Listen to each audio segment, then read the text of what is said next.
বাদান সুদের দুর্গ, ঘুষের দুর্গ, টিপির দুর্গ, গানের দুর্গ। কথা বুঝতেছেন না? গানে গানে গানে গানে সুদে সুদে সাজালে বাড়ি, যেদিন আসবে খাতনি তোমার বাড়ি। অর্থাৎ মসজিদের পালকি। বুঝতেছেন কিনা? গানে গানে গানে গানে সুদে সুদে সাজালে বাড়ি, যেদিন আসবে খাতনি তোমার বাড়ি। আজরাইল এসে নিবে জানতেন, সেদিন জানাজা হবে তোমার বাড়ি। জোরে কোন ঠিক কিনা? ও বাজার,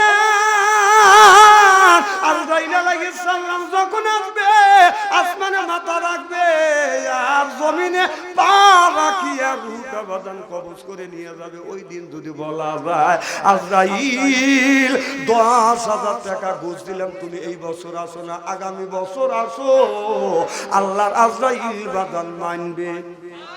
মরণ হতে যদি পালাও মরণ তোমায় লইবে গিরি, যদিও তোমরা আকাশ পথে লুকাও সেটা লাগবে সিঁড়ি, যদিও তোমরা আকাশ পথে লুকাও সেটা লাগবে সিঁড়ি। যেই জায়গা পালাইবে আর আল্লাহর আজরাইল যাওয়ার ক্ষমতা আছে না নাই? খুব খারাপ লাগতেছে।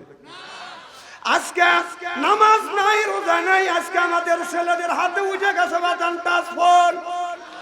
যেই যুবকের কাছে আছে বাদান টাচ ফোন, ভালো থাকে না ওদের মন বাদান। যেই যুবকের নাই বাদান, অর্থ প্রেমে খায়া গেছে বাদান ব্যর্থ। প্রেম করে খাইছে বাদান ছাকা, মন হইছে ফাঁকা, রাগ করে চলে যায় ঢাকা। না এখন তো ঠিক কবে?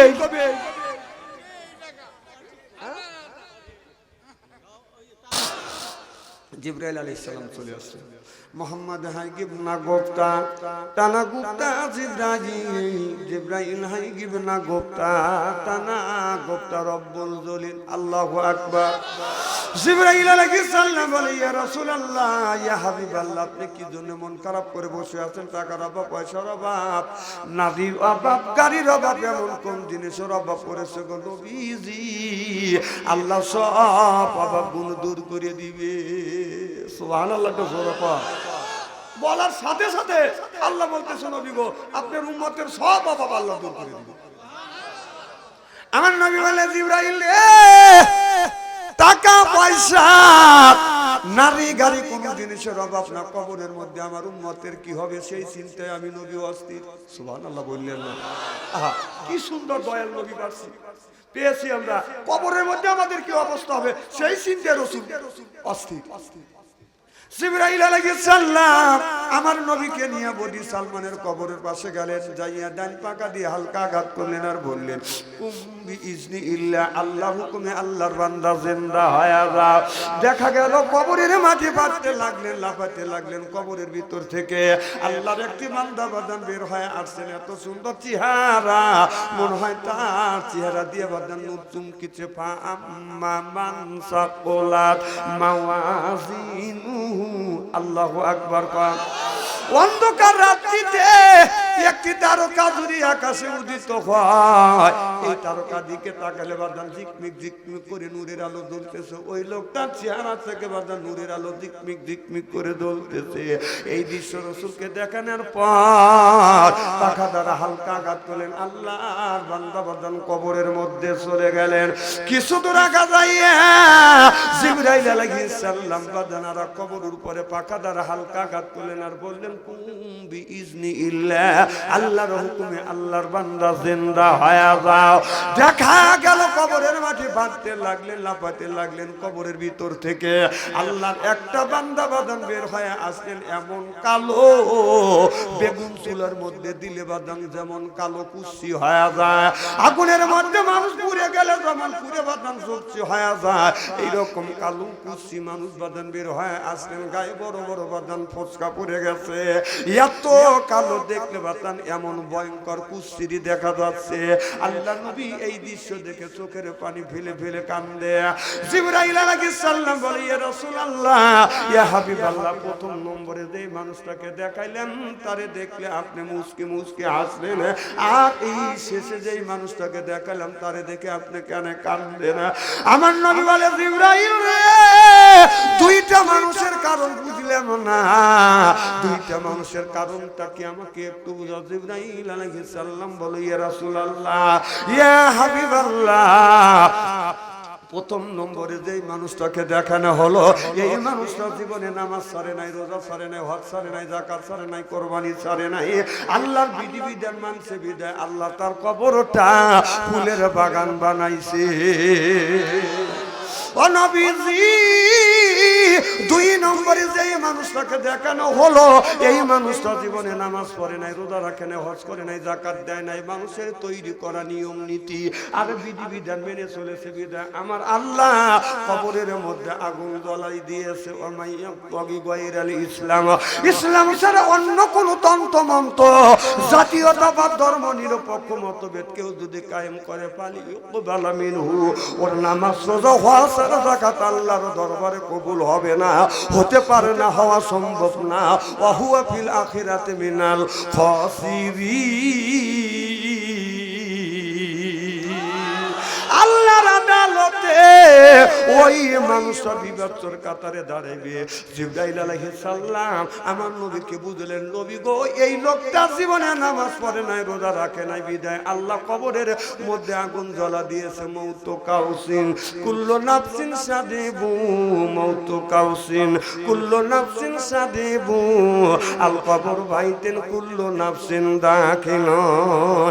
হাদিস শরীফের মধ্যে আছে, যেই লোকটা নামাজ পড়বে না, রোজা রাখবে না, হজ করবে না, যাকাত দিবে না, আপনার এক ওয়াক্ত নামাজ পড়ার কারণে, নামাজ কাজা করার কারণে বাজান আগুনের মধ্যে বিষাক্ত সাপ দিবে।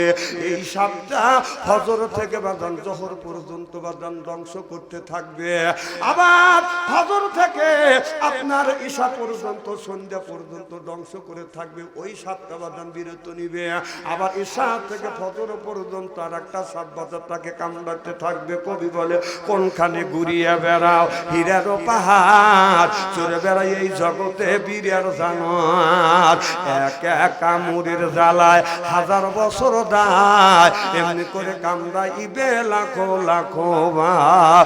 ও বাজার, আগুনের বিষাক্ত সাপ যখন কামড় দিবে বাজান, ওই লোকটা কবরের মধ্যে হাউমাউ করে বাজান কানবে, কোনো মানুষ তার কান্নারাও শুনবে না বাজান। এরপরে কবরের মধ্যে কোনো মানুষ বাজান আগা যাবে না। তাহলে ওই কবরের মধ্যে বাঁচতে চাইলে আমাদের দরকার আছে না? না, আপনার ছেলের বয়স 20 বছর, 20 বছর বয়স, আপনার ছেলেকে জব করার যদি নিয়ম থাকতো, গোস্ত খাওয়া যদি নিয়ম থাকতো, জব করিয়া আপনার ঘাটুরিয়া গ্রামের মানুষদেরকে যদি গোস্ত বিলে দিত, খায়া পুরোতে পারতো না। আপনার ছেলে এমন ডেকরা জুয়ান ছেলে, 1 বছর হয়ে যাচ্ছে, 1 বছরের মধ্যে আপনার ছেলে ফজরের নামাজ পড়ে না। ছেলের বয়স যখন 20 বছর, 25 বছর, ছেলেকে যখন বিয়ে করাতে যাবেন, বিয়ে যেদিন করতে যাও ওই দিন কিন্তু 2 রাকাত নফল নামাজ পড়ে। কি করে কথা কয় না রে?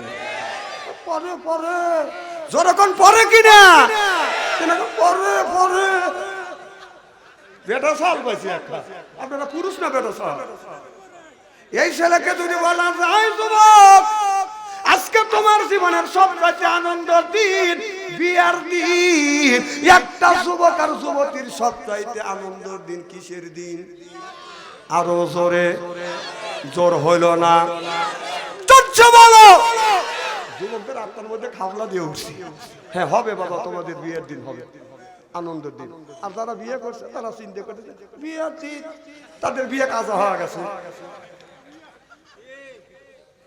যদি বলা যায়, যুবক রে আজকে তোমার বিয়ের দিন, আজকে 2 রাকাত নফল নামাজ পড়ো, হয়তো তোমাকে আল্লাহ কবুল করতে পারে। যুবক কয় নামাজ পড়া জানি না, মসজিদের ইমাম ডাকে এনে বাদাম নফল নামাজ পড়ে, যখন ঠিক কিনে এত বড় হলে নামাজ পড়লে না, আল্লাহর হুকুম মেনে চলো না, শয়তানের পথ ধরে অন্য রাস্তায় গেলে, শয়তানের পথ ধরে অন্য রাস্তায় গেলে কি করে পাবে তুমি ক্ষমা, কি করে তোমাকে করবে ক্ষমা আল্লাহ কি করে তোমাকে করিবে ক্ষমা এ যুবক কুলু নাফসিন যায়কাতুল মাউত মালাকাল মাউত যখন তোমার আপনার সামনে আসবে আসমানে মাথা রাখবে আর জমিনে পা রাখিয়া এই মানুষটা রূহটা যখন কবজ করবে এরপরে মানুষের যখন বাদান রূহটা যখন কবজ হয় তার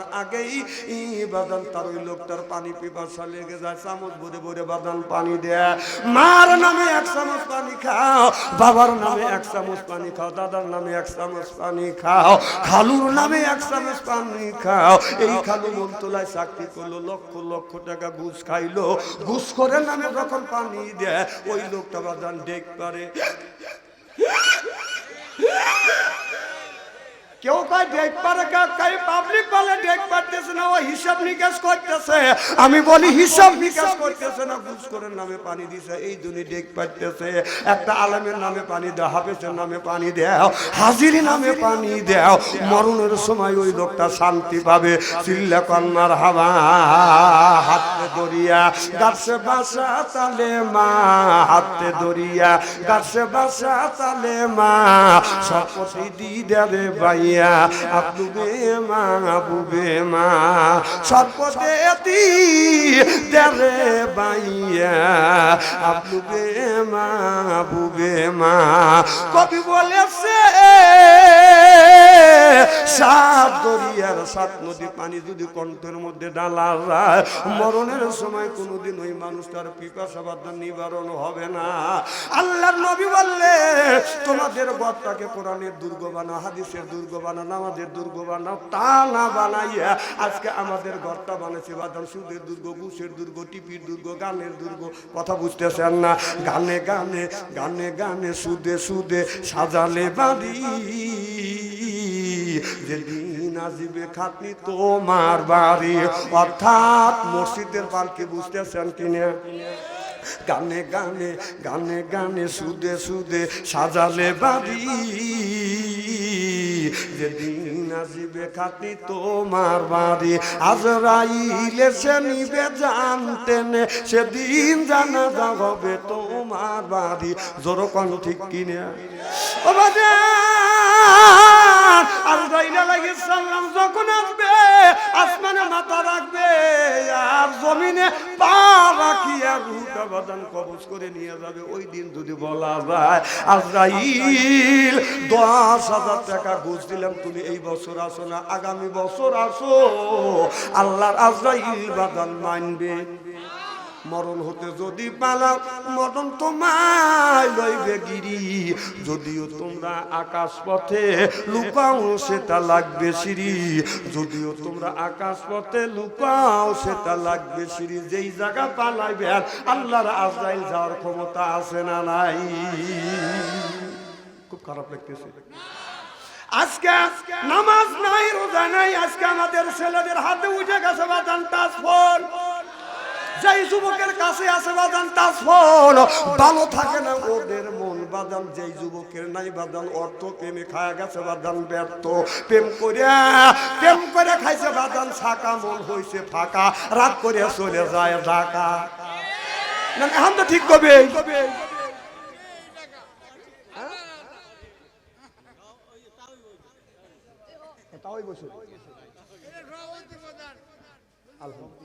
আলহামদুলিল্লাহ মারহাবা একটু চলবে তো কোনটা খালি যদি আলোচনা করি শোনার জন্য রাজি আছা হাত তুলে দেখান তো দেখে রাগ করবেন কারা কারা না না না আপনাদের মন মানসিকতা খুব ভালো আছে আমি অন্তর থেকে দোয়া করি আল্লাহ যেন জান্নাতে যাওয়ার নেক আমল শিখিয়ে দেয় জোরে কোন আমিন আপনার কথা একটু কম বলা লাগবে তাহলে ওয়াজ করবো আমি জানি হ্যাঁ হ্যাঁ মারহাবা কর আমার ভাইরা আমার এ মুসলমান ভাইরা আল্লাহর হাবিবের বিয়াম্মতরা ভালো করে লক্ষ্য করুন এ জুতা দিলে লাগরা ভাই এই জুতা ধরেন তো না বসেন আমার মাহফিলে আসা যাওয়া যায় না আপনি জানেন না যাবেন তো জামা টান দিয়ে ধরবো জান কোথায় মাহফিলের হক আদায় করে দেবে কি কথা কন না খেয়া এ মাহফিলে আসা যাবে যাওয়া যাবে না নারায়ে তাকবীর তাকবীর, এই আল কোরআনের আলো, নারে তাকবীর। দেখেন রাত হয়েছে বেশি, আপনাদের মুখে দেখছি হাসি, আল্লাহ যেন করে জান্নাতবাসী, জোরে কোন আমিন। উঠবো 10টায়, তারপরে 10:30টায়, আবার 11টায়। তারপরও যে আপনারা বসে আছেন, আমি অন্তর থেকে দোয়া করি আল্লাহ এদের জান্নাতে যাওয়ার নেক আমল শিখিয়ে দেন, আমিন কোন। আমার ভাইরা আমার কি যেন বলতেছিলেন, আল্লাহ কোরআন কারীমের মধ্যে 80 থেকে 82 জায়গা বললেন আকিমুস সালাহ, নামাজ কায়েম করো, ওয়াতুল যাকাত, যাকাত আদায় করো, কুতিবা আলাইকুমুস সিয়াম, রমজান মাসে আসতে রোজা রাখো। এ কথা কার? আল্লাহ নামাজের কথা 80 থেকে 82 জায়গা বললেন, যাকাতের কথা 30 জায়গা, কুতিবা আলাইকুমুস সিয়াম, রমজান মাসের রোজার কথা বাজান 1 থেকে 2টি জায়গা বলেছে আল্লাহ। তাহলে নামাজের কথা যদি 82 জায়গা আল্লাহ বলে থাকে, কোন জ্ঞানে আপনি নামাজ ছেড়ে দিয়ে মাথা রাখছেন বড় বড় দুলো, এরপরে পরনে পাটের ছালা, হাতে হলো বাজান বালা, গলায় হলো পুতির মালা। আমি হিসাব করে দেখলাম ওই লোকটা অরিজিনাল শয়তানের শালা। তাছাড়া তুমি কেন নামাজ ছেড়ে দিয়ে এইরকম করো? নামাজ নাই, রোজা নাই, ও খালি পায়ে যে খাঁচার ভিতর আছে পাখি ঢুকলো কিভাবে? কথা বুঝতেছে না? ও যে খাঁচার ভিতর আছেন পাখি ঢুকলো কিভাবে? মুর্শিদকে খাওয়াইলে সানা পাখি কি খাবে? হায় হায়, মুর্শিদ খাবে মাখন সানা, পাখির তো খাওয়া হইল না, মুর্শিদকে খাওয়াইলে সানা পাখি কি খাবে? পাখি গু খাই, গু খাই। এই পাখি বলো বেশি বেশি করে নামাজ পড়ো, বেশি বেশি করে রোজা রাখো, বেশি বেশি করে কোরআন তেলাওয়াত করো, বেশি বেশি করে জিকির করো। রাসূল বললেন কুল্লু সাইল সেকালাতুল কুলুবিহিল যিকরুল্লাহ, বেশি বেশি করে জিকির করলে কলবের ময়লা পরিষ্কার করে দেয় কে?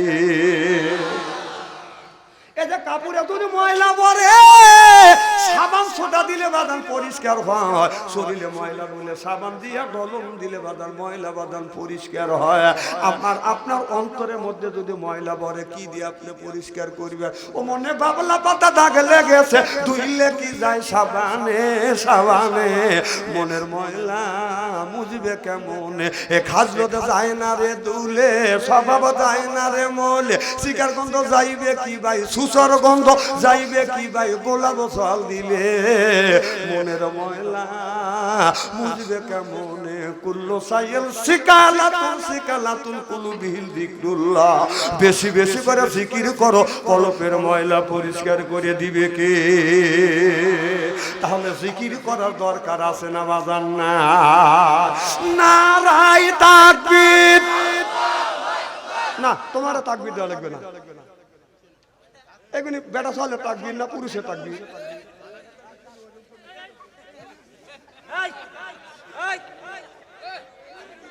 মহা যন্ত্রণায় ভরে গেল। এ বাবা আছে দাঁড়া, আপনার অবে করলে গোল হবে না।